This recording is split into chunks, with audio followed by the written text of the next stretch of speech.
వేసవి వేడిపై దాడి, చల్లటి రిఫ్రెషింగ్ స్టాక్ తో హై. సింహాచలం ఘటనపై చర్యలు షురూ అయ్యాయి. దీనిపై ఎంక్వైరీ రిపోర్ట్ ఆధారంగా చర్యలకు ఉపక్రమించింది ప్రభుత్వం. సింహాచలం దేవస్థానంలో గోడకూలిన దుర్ఘటనపై 7 అధికారులను ప్రభుత్వం సస్పెండ్ చేసింది. కాంట్రాక్టర్, అధికారుల నిర్లక్ష్యం వల్లే ప్రమాదం జరిగిందని నిర్ధారించింది కమిటీ.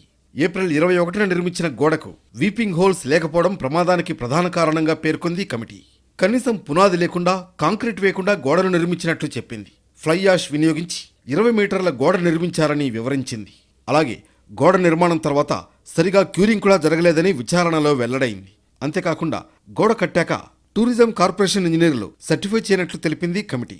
వీటితో పాటు మెట్ల దారి మార్చడంలో నిర్దిష్టమైన అనుమతులు కూడా లేనట్లు తేలింది.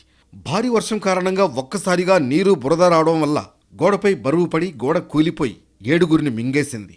ఈ సంఘటనకు బాధ్యులను చేస్తూ దేవాదాయ పర్యాటక శాఖకు చెందిన 7 అధికారులను ప్రభుత్వం సస్పెండ్ చేసింది. కాంట్రాక్టర్ను బ్లాక్ లిస్టులో పెట్టింది.